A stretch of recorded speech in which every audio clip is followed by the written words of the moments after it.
Hello people, this is a brand new channel called The Bookworm. So today I'm going to be reading the first chapter of a reading book that goes by the name of The Letters From The Lighthouse by Carrol. If you are interested in reading, then I am the perfect channel for you if you can't be bothered to pick up a reading book. So that is the cover of the Letters from the Lighthouse by Carrol. This book I have read. It's a really good book. It's about the war. So yeah, let's get into it. I'm going to be reading. I don't know whether there is a prologue. If there is a prologue, then I will be reading the prologue. But here it doesn't actually say whether it's a prologue or a chapter. It just says the name. So yeah, let's get into it. Chapter 1. Keep calm and carry on. We were halfway through the news when the air raid started. It was a Friday in January. We were at the Picture Palace for the 6 p.m. showing of The Mark of Zorro. All month the Luftwaffe had been attacking us, their bombs falling on London like pennies from a jar. So the fact they couldn't hold off for just a few measly hours made me hate the Germans that little bit more. The cinema trip had been my sister Suki's idea, as most things were. We were all in need of cheering up that evening. After the tea we'd just eaten at home, it was a wonder we were still alive. It's like brains, Cliff, my 8-year-old brother, said, lifting the pan lid to show us. It was probably only minced meat and potatoes, but you never know with Mum's dinners, especially the ones you had to reheat when she was working late. And Cliff relished gory details, being the sort who'd pick scabs off his knee just to see what was underneath. Well, you never get scabby knees, Olive, he once said to me, like it was the biggest character flaw in the world. The truth was, I preferred reading books to running about in the street. I didn't see it as a weakness either. But we had to eat the horrid supper, of course. No one chucked food away with the war on, not even stuff that resembled brains. You simply pinched your nose and swallowed hard. Then glugged down a glass of water. Afterwards, Suki, being the eldest and in charge, said we deserved a trip out. She'd already seen the film last week with a friend.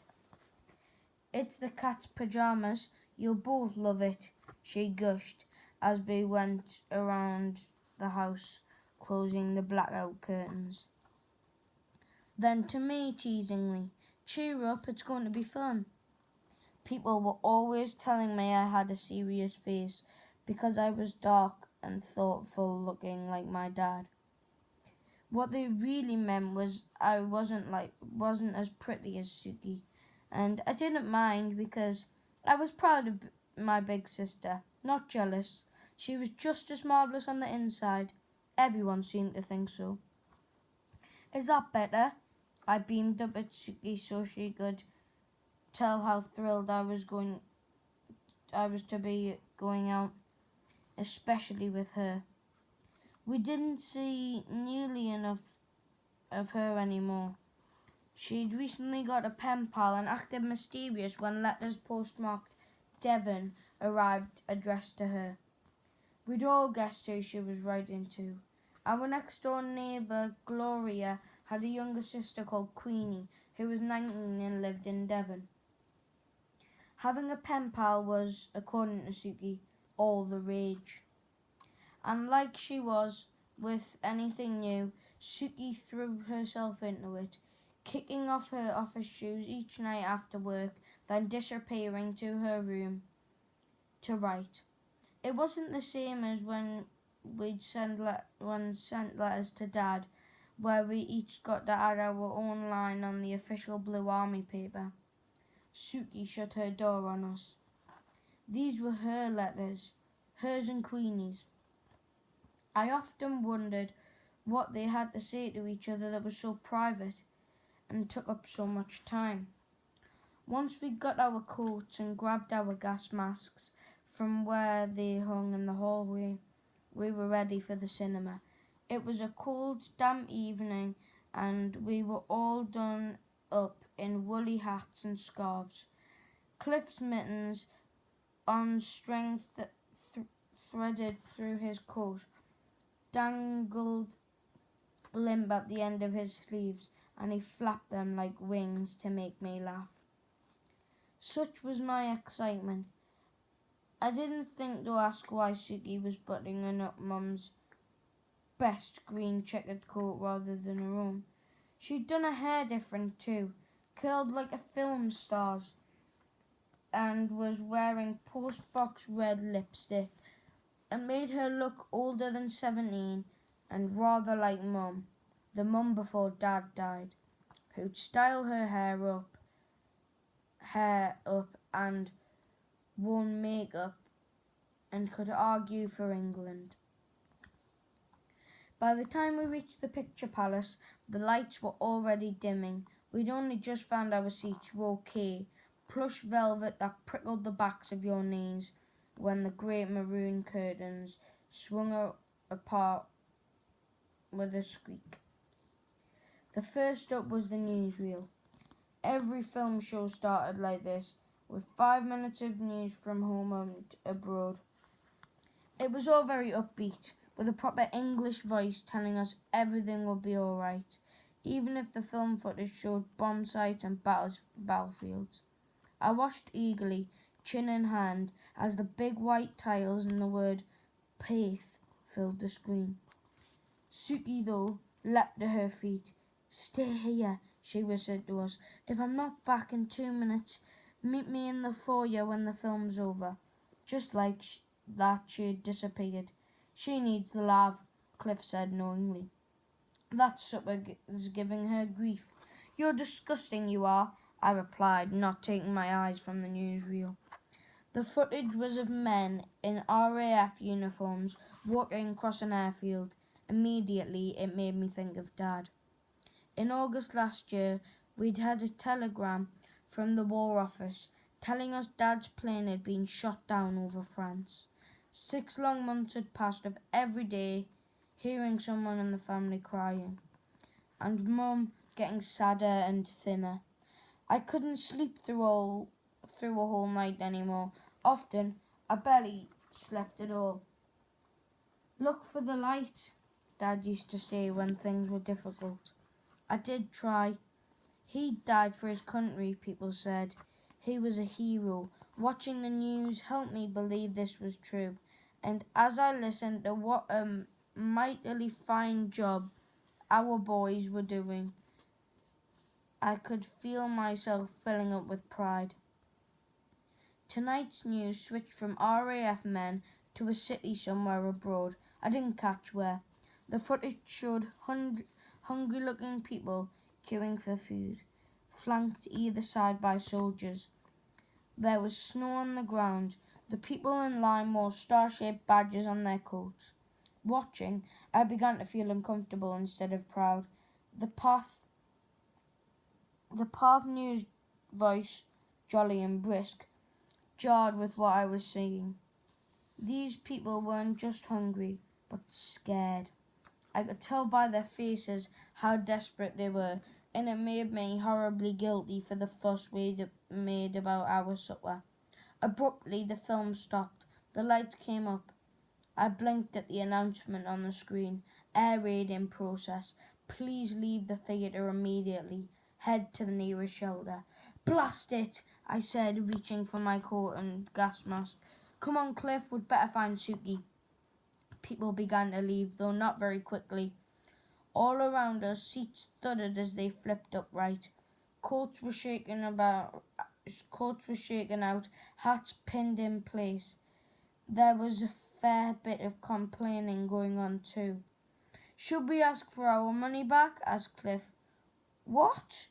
I was still half thinking of those poor people in newsreel. "Oh, we'll ask Suki. Keep hold of my hand." Weaving through the crowds, we headed for the foyer. It was then the seriousness of our situation sunk in. Beginning to worry, I told myself this was no different from any other raid, and they were almost happening every day now. Most of the action was down near the docks and Fairfoot Road where we lived. They'd been more of an annoyance, forcing you out of bed in the middle of the night and into freezing cold air and raid shelter. In the foyer, the lights were off. All I could see were the outlines of the front doors and the cash desk just inside. Already the space was filling up with people, but our sister wasn't one of them. "She can't still be in the labs." Cliff's hand felt sticky in mine. "She's probably powdering her nose," I said with a confidence I wasn't feeling. "You've seen how glammed up she is tonight. She's the dead spit of Mum. She's got her best coat on, that's why." I tapped my foot anxiously. "Oh, come on, Suki." As the last few people came out into the foyer, the mood seemed to change. People were hurrying, jostling into those already making their way out. "Stop pushing," a man shouted like he was in charge. "We'll get you all out, just slow down." Holding Cliff's hand even tighter, I wasn't sure what to do. Stay and wait for Suki or go with everyone else to the nearest shelter. Someone was shining a torch at the floor to help guide people's feet. Then that went out too. A woman screamed, and though no one else joined in, you could feel the panic building. I took a deep breath, trying to keep calm. "Stay here, Cliff. I'm going to find—" A hand came down heavily on my shoulder. "You lassie and you laddie." It was the man in charge. "What you dithering here for?" I tried to explain. "My sister's in the toilet. I've just checked the labs. Ain't nobody left inside but us, sweetheart." The second voice was a woman's. Two sets of hands steered us toward the door. Before I could shrug them off, we were out on the pavement. The noises, the smells of burning hit me at once. I felt a jolt of pure, cold fear. Up in the sky, searchlight beams crisscrossed the darkness. Already I could hear the faint crack, crack, crack of our guns as the German aircraft got closer, and fought the urge to cover my head protectively with my arms. "I don't like it, Olive," Cliff muttered. I didn't either, and until we found Suki, I was the big sister, the responsible one. That was pretty alarming too. "Don't worry," I told him. A stupid thing to say, but that was all I could think of. "Suki's probably waiting for us in the shelter." We hurried down the street after the last few stragglers, and by now the roads were almost deserted. On the corner, an air raid warden waved frantically, the white stripes of his uniform dimly visible in the blackout. "Hurry up, you lot," he shouted. "What you waiting for? Christmas?" Still holding Cliff's hand, I crossed the road. Thankfully, there in front of us was the tube station, busy with men, women, a few little children who were heading through the entrance with packets of sandwiches and pillows under their arms. Moving amongst the crowd was a woman's Royal Voluntary Service person in her navy blue uniform, hurrying people inside. "Come on, you two," she said, seeing Cliff and me on our own without a grown-up. I was glad to have an adult to take charge. "There's going to be cake on board, games cake and board games laid on tonight. It'll be quite a party down there. Cliff, liking the sound of it, reached out to take her hand. In doing so, he let go of mine. He was only a few paces ahead of me, going down the steps with the nice WRVS lady. I just happened to glance behind at the sound, at a sense. Something. There was Suki looking around in panic. The relief made my legs go weak. "Suki!" I yelled, waving madly. "Over here!" She was running away from the shelter, and fast too. Faster than I'd ever seen her run before, her arms pumping like pistons. She didn't turn or slow down. I didn't think she even heard me. The air raid warden was yelling now. "Bomb incoming! Get down!" He threw himself onto the pavement. I wasn't quick enough. The telltale whistling came next, an eerie silence. Then a whoomp as the bomb hit just a few hundred yards away. The ground rocked underneath me. Air was sucked from my chest, making me gasp and stagger backwards. Though somehow I stayed on my feet. Glass smashed, bricks fell, planes droned onwards. Everything swirled dizzily together. For a moment, I didn't know which way the sky was. As the dust cleared, my stunned brain did too. 20 yards or so up ahead was my sister. She was still limping slightly with one of her shoes missing, but still rapidly disappearing down the street. "Suki!" I cried again in frustration. "Wait, we're here." She was searching for us. I was certain, and knowing her, she wouldn't think to keep herself safe. She'd stay out here, not giving up until she found us. This was what terrified me. Cliff would be all right in the shelter with the WRVS lady. What mattered was getting hold of Suki. So, guys, I'm just going to check how many pages are left because I might only get to read some of this. So there's the rest of the one I was reading. So that's 1, 2, 3. Oh yeah, there's only 3 pages. I will be able to. Right, okay, straight back to the book. Sidestepping the air raid warden as he got unsteadily to his feet, I ran after my sister. The warden shouted something. I didn't hear what. "Suki, slow down!" I cried, and I gasped, bouncing on my hip. She was too far ahead. A silly random thought came to me of how nice her hair still looked as it swung against the green of Mum's coat. Then panic. I'd never catch up to her. I'd a stitch in my side and even hobbling with one shoe. She was still too quick for me. This part of the road had already been badly hit. The air was thick with brick, dust and smoke, making me cough horribly. The road, full of potholes, was lined either side with blackened, shadowy shop fronts.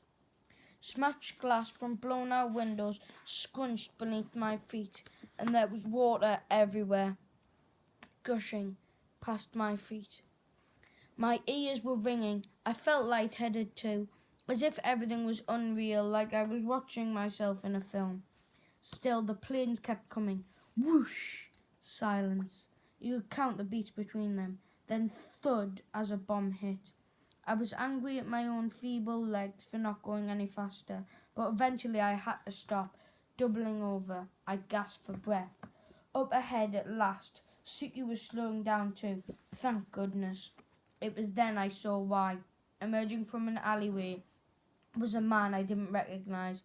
He was tall with slick-backed hair, wearing a Macintosh belted tight around his middle. He looked wet through, like he'd waded through a river to get here. Suki went right up to him and shook his hand. I stopped in the middle of the street, confused. What was she doing? They were talking now. It didn't look like a normal chat about the weather either, because their heads were close together and the man kept glancing behind him. He gave Suki a piece of paper before taking her hand and squeezing it in both of his. Was she out here searching for us then? Didn't look that way. All I knew was she'd left us in a hurry and this was where she'd gone. Not the toilet or the tube station, but to meet a young man. It's probably why she got glammed up in the first place. I didn't know whether to laugh or burst into tears. Suki, I yelled. She spun round. A strange look filtered over her face as the man shrunk back into the shadows.